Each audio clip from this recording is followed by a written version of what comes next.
BScचं शिक्षण घेणाऱ्या 19 वर्षीय तरुणाचा 17 वेळा वार करून खून करण्यात आला होता। अखेर या खुनाचा उलगडा करण्यात पोलिसांना यश आलं। मावस भावाने मोबाईल गेममध्ये जिंकलेल्या 1 लाख रुपयांपैकी 65,000 रुपये हरल्याने मावस भावानेच शांत डोक्याने खून केल्याची कबुली दिली आहे। खुनानंतर म्युसिकचे स्टेटस ठेवणाराच प्रदीपचा अल्पवयीन मावस भाऊ मारेकरी निष्पन्न झाला आहे। प्रदीप विश्वनाथ निपटे, वय वर्ष 19 असं मयत झालेल्या विद्यार्थ्याचं नाव। प्रदीप हा मूळचा बीड जिल्ह्यातील पिंपरखेड या गावातील रहिवासी होता। तो शिक्षण घेण्यासाठी छत्रपती संभाजीनगरमध्ये 6 वर्षांपासून राहतो। शहरातील एका नामांकित महाविद्यालयात तो BScचं शिक्षण घेत होता। उस्मानपुरातील रेड कॉलनीत तो 4 मित्रांसोबत भाड्याची खोली घेऊन राहत होता।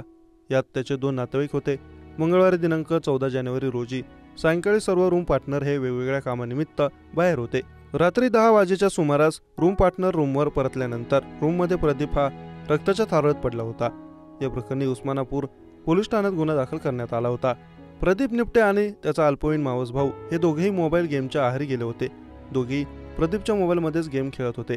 यात मोबाईल गेममध्ये प्रदीपचा अल्पवयीन मावस भाऊ पटाईत होता। यामुळे त्याने गेममध्ये 1 लाख रुपये जिंकले होते।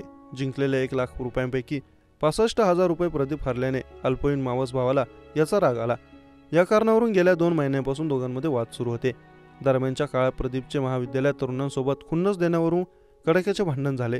यावरून मावस भावाने खुनाचा कट रचला। रूम पार्टनर झेरॉक्स काढून येईपर्यंत मकर संक्रांतीच्या सायंकाळी चाकूने तब्बल 17 वार करून प्रदीपची हत्या करण्यात आली।